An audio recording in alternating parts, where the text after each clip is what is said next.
All right, we're here today with Jay Herkleman, the head coach of the men's basketball team. How you doing, Jay? I'm good. Good. Kind of go throughout your season. 29-5 overall. Second round exit for the NJC tournament. Kind of take us through the season and then the tournament.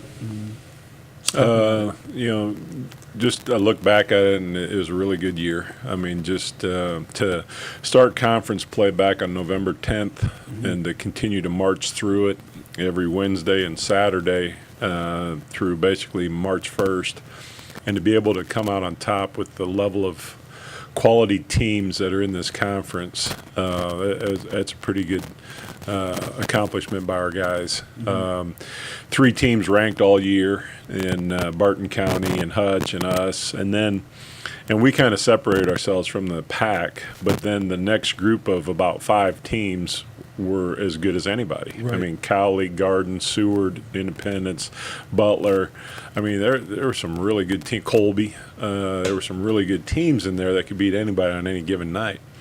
So to be able to win the conference, that was a heck of an accomplishment. To be 22-4 in the conference and win this thing, it is a monster. That's what I told people. I mean, there ain't anybody else that does it. You know, that many games. And I talked to D1 guys, and they're like, "How many games you guys play in conference?" And I tell them, and they're like, "Holy cow!" You know, they complain about playing 16 or 18. Right. You know, 26. So what a great accomplishment. And then you get into the region tournament, and all those teams are obviously really looking forward to playing us. And first game against Seward, both games we played them this year, it was 67-64. Obviously a good team, and big, physical, defend well, the 2 top defensive teams in the conference. And it was a hard-fought game, and TJ had a great game with 28 points, and we were able to get by that one. Then the next game with Garden City, who we split with during the year.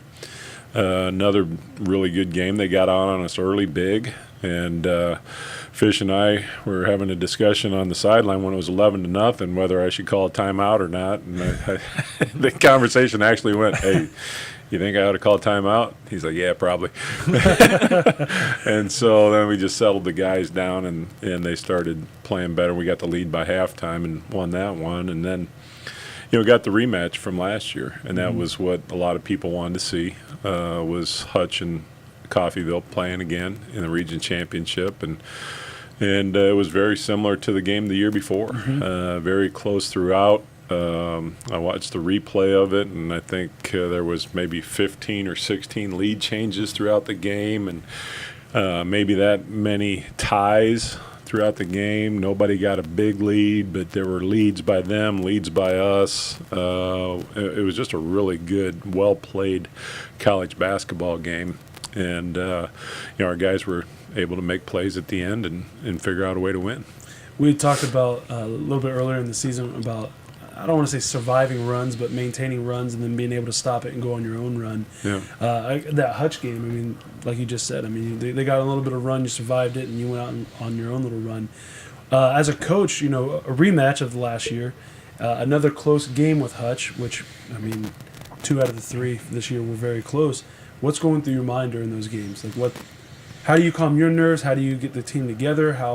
Well, that was one of the comments that actually the Seward County women's coach, who's a friend of mine, we've gotten to know each other over the years, and they stayed because their women's team won the region championship, and they were going to cut down the nets also. And he told me afterwards, he says, the thing he was impressed with was that how I stayed pretty calm as close as the game was. And to be honest with you, at about the 17-minute mark of the second half, I actually, in my mind, I thought we might as well just fast forward this to the last 5 minutes, because that's what it's going to come down to. Right. Even though I was enjoying the game and the competitiveness of it and how our guys were playing against a really good team, I knew it was going to come down to the last 5 minutes, and who was going to be able to make plays, who was going to be tougher, and that's what it did. And that shot that TJ made, that scooping layup, I told some people that was all coaching right there. I mean, that just tells you the confidence level that and the trust that has come between TJ and I, because it was a big possession, and I was actually thinking about calling a timeout. And then I was going to call a set, and I thought, no. I just told him. I looked over and I was like, go ahead. And he was going to go make a play, and I didn't know what he was going to do. He didn't know what he was going to do, and he made a great shot. And then we got defensive stand at the end. If Casey doesn't, if he makes 2 free throws, then we're up obviously more. But great stand at the end and winning a close game against a very good team. Right. And you kind of talk about having trust in TJ and everything. Was that because he had the hot hand of the tournament? He was tournament MVP, as we just talked about. Was that throughout his career here, you're like, I know he's going to get the job done? Is it? Oh, it was just accumulation of it. Last year, he and I butted heads a lot. He was stubborn as a freshman and a little bit immature, and this year, throughout the year, he continued to gain my confidence and my trust, and then when we got in the region tournament, he just played good throughout. He was making good decisions. He was guarding. He was scoring it. And that's why I tell these Division I schools that are recruiting him, he's not afraid of the big stage. Right. 2 years in a row in the region championship game against Hutch. I think last year he might have had 21 in the championship game. And this year, throughout the region tournament, he played really well, and obviously played real good in that championship game. So, if you want a winner, that's what he had developed into. Mm-hmm. I don't know if I could have said that when he came in here or his freshman year. Mm-hmm. By the end of it, he was getting pretty good. But this year, just the trust just kept developing and my confidence in him, and that's why I was able to make those decisions with him. Right. Kind of want to go through some highlights of the year. We've touched on it a lot, winning the conference title and the Region 6 title. A buzzer beater against Hutch on Hall of Fame night when we inducted your 01-02 team into the Coffeyville Red Raven Hall of Fame. And 4 players recognized for postseason awards. First team all-conference, TJ Washington, and freshman Marvin Johnson. Kind of take us through a little bit real quick about Marvin, because we've already blown up TJ and we'll continue to do that. But as a freshman, the development of Marvin, beginning to end. And Marvin's a heck of a talent, as everybody can see. Right. He had to mature, as so many freshmen do. Whether you're here or at Kansas or North Carolina, the freshmen got to mature. You heard John Calipari all year long after every game or at halftime interview. We got the youngest team in the country. These kids, they just got to learn how to play. Okay, come to our level. That's what we're dealing with all the time. Right. But Marvin, just a really good talent, and he had to learn how to play at this level. And then after Christmas, he was in my doghouse. He had to do a lot of running. He got suspended, and then when he got back, he didn't start and was playing limited minutes. And I didn't know how he was going to go. I didn't know if he was just going to say screw it, or if he was going to fight through it. And he fought through it, and obviously very happy that he did, because from about the midpoint in January to the end of the year, he was really good and deserving of a first-team all-conference. But he is come on. He's bought into things. My relationship with him has gotten really good. He trusts. I keep going back to that trust thing. Right. That's a big thing with me. That's a big thing in coaching, as you know. But you got to be able to trust your guys, and they got to trust you. Right. And we've developed that, and that's why he ended up having the kind of year that he did, and deserving of all the recognition that he's getting. And we kind of talked about this next guy, second team all-conference, Casey Benton. We talked about him off air. He was so consistent that it became, like you said, taken for granted. And there was a lot of times where I'd look up, keeping the stats and everything, and it's like, Casey's putting up numbers again, but it's like, oh, TJ's getting the recognition, or Marvin being athletic, he's getting the recognition.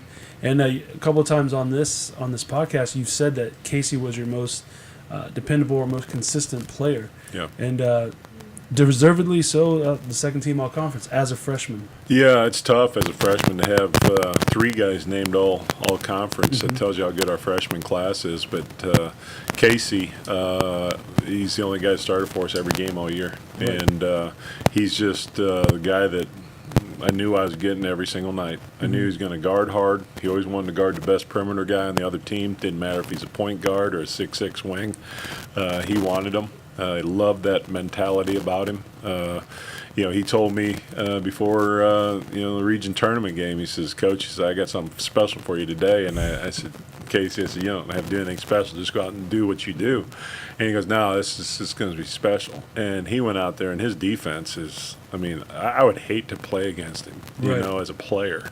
And he and Josh were just those two guys that instilled that defensive mentality in the rest of the guys. They have it instinctually, and we emphasize it, but those two guys do it every single day.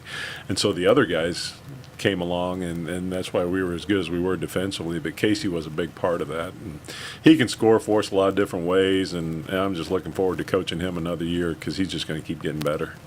Well, go ahead. Well, Casey's a guy, and you mentioned kind of standing out. He seems to be like a really fluid, smooth athlete, and sometimes it looks almost like he's not moving as quickly or as explosively, especially next to Marvin and some of your bigger posts. But he had a lot of chase down blocks throughout the year, and a lot of contests because he wasn't afraid to go up and challenge that kind of stuff.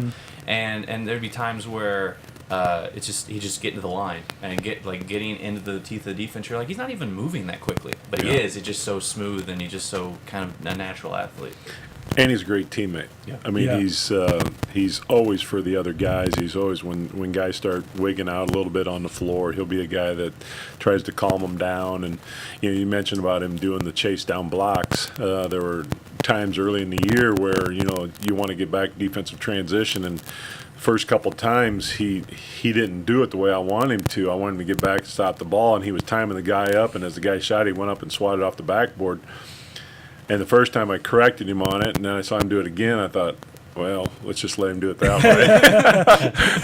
Because he's pretty good at it. Yeah. Right. And he continued to do it throughout the year. So, no, he's a heck of a player and a great teammate.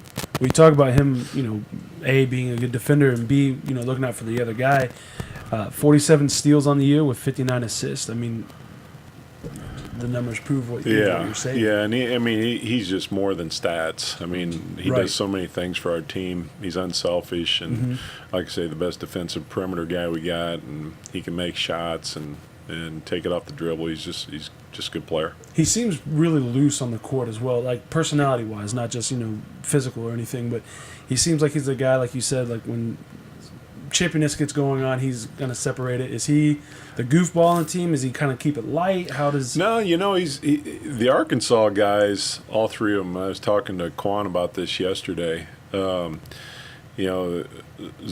and Casey and Quan are the Arkansas guys, and they have this ability to know when to work and know when to play. And those three guys like to have a good time. They like goofing around and all that, but when it's time to go to work, they go to work.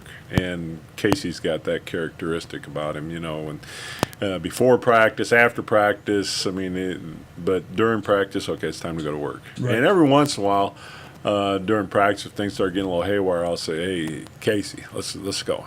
And boom, he's back, zeroed in and focused, and got the horse blinders on. Yeah, he's just I love that about him. Right. Yeah, and all three of those guys. And someone for me that I wanted to highlight, Josh Hill. Beginning of the year, kind of didn't really know about him or anything, but then came on real strong in that second half. 205 total rebounds on the year. He was just an animal. I know Matt Jordan from KGGF just loved talking about him, and I know we've talked about him a bunch of times together. Kind of his emergence on the scene. How can you...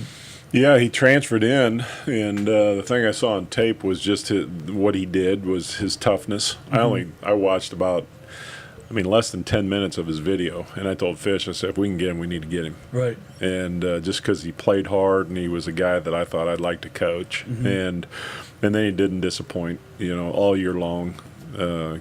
Again, great teammate. He's and I've told 4-year coaches this, and I don't throw this out there lightly because I've coached a lot of good players.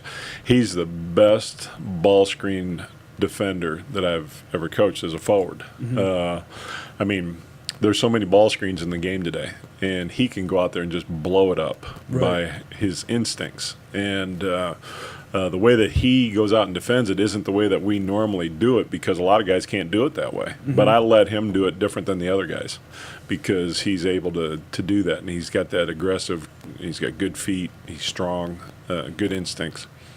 But what a great teammate. I mean, he's almost like Rodman-esque in that he goes and gets an offensive rebound, and immediately he'll pass it back out to TJ or Casey or Marvin or who's ever out there without thinking about going and scoring it. Right. I mean, even against Connors, as Fish and I are driving back the next day, I said, look at this stat line. I said, how many players in today's age would be able to do this? And he had 10 rebounds, and he didn't shoot the ball, and he played as hard as he did defensively. I said, how many players would be willing to do that? Not shoot it and still play as hard as he did defensively and go get as many rebounds as he did and give that kind of effort. I mean, that's just, as a basketball coach, you just appreciate a guy like that.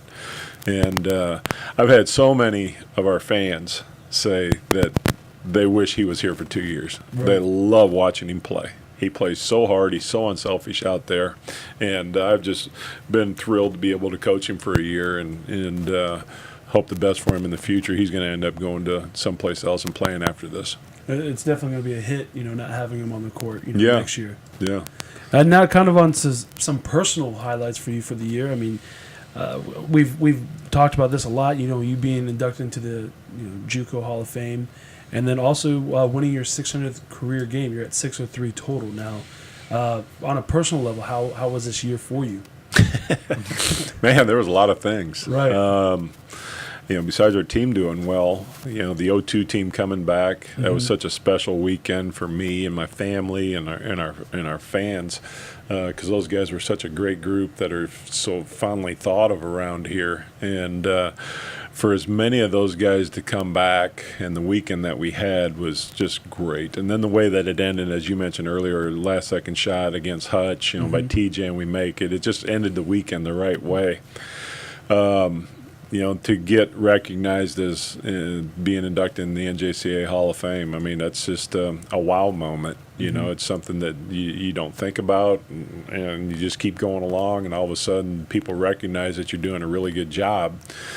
And so that's pretty cool. And still the induction ceremony is going to happen out in Las Vegas in May. Last week at the national tournament, they recognized myself and the other two inductees at halftime of the 6:30 game on Tuesday.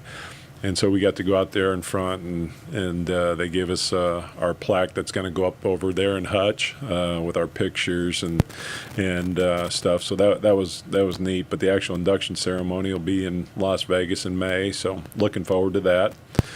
And then the 600 wins, and what a great night to do it. And I didn't even talk to the guys about it. They didn't even know. They had enough pressure on them. We're playing Cowley. If we win, we're going to win the conference. We're going to secure the number 1 seed in the region tournament. I felt like if we won that game and won the conference, that we were going to have a really good chance of getting an at-large bid if we didn't win the region tournament. Right. So there were enough things at stake in that game, and so I didn't even put that on them. And then after the game, when it was announced and stuff, and I knew it was coming up, but the players were like, "Dang," and so they really felt good about it, that they were a part of that, and I did too. I mean, that's a pretty good milestone. And this weekend, I'm going down to San Antonio to the Final Four, and I actually get recognized as and get a plaque for that, a milestone win by the National Association of Basketball Coaches. So awesome. Awesome. Looking forward to that. That was news broken here. I didn't know that. Yeah, that's awesome. Yeah, it was just You buried the lead. What's that? You buried the lead on us there. Yeah, so sorry. I mean, 23 years of consistency. You're you're 10 wins away from being the all-time leader in Kansas JUCO, correct? Something like that, yeah. I think Francis Flax, who Right. was the presenter at the national tournament for my award, he had coached in this region for a long time at Brown Mackey for 30-some years. and he's the current Region 6 wins total leader. And yeah, I'm not sure what the exact number is, but it's I think something it's 611. that we can probably get to next year. Maybe, barring anything crazy happening. And then what's crazy, I mean, you'll be getting right into to conference when that milestone comes up. Yeah. No pressure to any guys listening to this. Yeah. Don't want you thinking about that for the next couple months. Well, I don't want to keep padding your resume, but I don't know how many coaches out there also have a national champion volleyball player daughter. It's true. So, just to add that. Yeah, exactly. And believe me, she'll throw that out there once in a while. Dad, you're really good, but you haven't got one of these. And she'll show me the ring, So you guys ever that's compare good for ring her. size with the Hall of Fame We actually took a picture together. She wanted it so she could put it out there in her social media stuff that they do, And so I was up in Lawrence a few weeks ago when I was up recruiting and stopped over, and she took a picture of her ring and my ring together and said daddy daughter stuff or something like that. It's pretty cool. I mean, it really is. I mean, I make fun of it, but it's a cool deal. There's not a lot of families that have that. That have a Hall of Famer and a national championship daughter, son, doesn't matter. What can we build off of this year going forward? Just for the guys that are coming back, how much fun it was to have that kind of success. I mean, in our locker room after the Connors game, it was tough. I mean, we had guys in there that were crying, emotional, things that you don't know how they're going to act, but then you see that and you're like, man, these guys really care, and but they were saying the right things about, we're going to be back here next year and already thinking along those lines. So, we got a really good class of freshmen that are talented, and we're going to work them hard this spring for the last month of school, and then there'll be some that'll be here this summer, and going into next fall, figuring out in that class who's going to be our leaders and who's going to take those reins. That'll be important, and but just having that out there where they were able to feel that level of success and they liked it. And so I think they'll be very strong towards trying to get back there again, right, and accomplishing that again. And that was a great accomplishment by our sophomores. To win this region 2 years in a row, I mean, that is so hard to do. Right. It's so hard. And for that class that, it wasn't the most talented group, the last 2 years, but good character guys, good teammates, and to do that, they're always going to have that. When they get away from basketball, they'll look back at it and go, "That's a pretty good accomplishment." Right. And walk around with their chest out that, hey, we won the Region 6 2 years in a row. We got to the national tournament 2 years in a row. Because there aren't many people that can say that. No, especially like you keep saying how tough this conference is. Right. And it showed by the respect of the national tournament. Right. The committee getting Barton County in the national tournament, who was ranked number 19 in the country at the end. Coach Fletchall, I was really happy for him. That was his first time, and he's from Hutch, and they did an article on him. It was great about coming back home. He grew up going to that national tournament when he was a kid. Wow. Yeah, I mean, it was great. And happy that and then they ended up winning a couple games. Yep. But he didn't think they were going to get in because they were ranked 19th. Right. But the fact that our conference plays 26 conference games, that strength of schedule stuff that the NJCAA said when we start doing this at-large stuff, this is going to come into play. Right. They held true to it. And I was really happy that Barton County got in, along with Hutch, but Barton County was down the road a little bit. Right. And then looking forward to next season, what do you expect out of your current freshmen in the maturation process between now and when you guys start, Herkleman's off-season training? Well, just improving. Guys like Jackson Miller, A.J. Webster, guys that are good players that got kind of caught up in the numbers this year. And at the end of the year, again, it goes back to the trust thing, but there were some of the sophomores that I trusted that I was playing more than those guys. But those two guys are both really good players that are going to be a big part of next year. And I've had a lot of guys over time that have been like them, and that's what I told them. That Mark Anderson that didn't play much his first year, and Mike Bernard, going way back when Reggie was playing his freshman year, didn't play as much, and then his sophomore year ends up being a great player. Mark Anderson was on that 02 team, and he didn't play much his freshman year, and then the next year I couldn't take him out of the starting lineup. And I told those guys a number of different stories of guys that were like them. And they're both motivated to have really good off seasons. Quan Marshall, I think, the type of kid that he is, he's going to work extremely hard to get better at his game. But so will Casey and Marvin. I mean, Marvin's going to get recruited at a pretty high level. I've already gotten calls on him and stuff, and I've talked to him about that and the things that he needs to improve on so he can go play at that level. To start being recruited by him is one thing, but now you got to prove to people that you can do different parts of the game. And if he can do that, he's gonna be very good for us, but he's gonna get recruited at a very high level. So, just those guys improving, getting bigger, stronger. They've had good experience this year with knowing now what it takes, and hopefully that carries over into next year, and adding a bunch of good young players with them. Well, Herc, we definitely appreciate all year and coming in and talking with us, and we look forward to continue doing it more next year. Yeah, I've really enjoyed you guys doing it this way. This was new for us this year, and you guys brought it out there, and I appreciate you guys doing it not just with me, with the other coaches. It's great for people to get a little insight into all our different programs, and I think it's great the way you guys do this. Yes, sir. Well, we appreciate that. Yeah.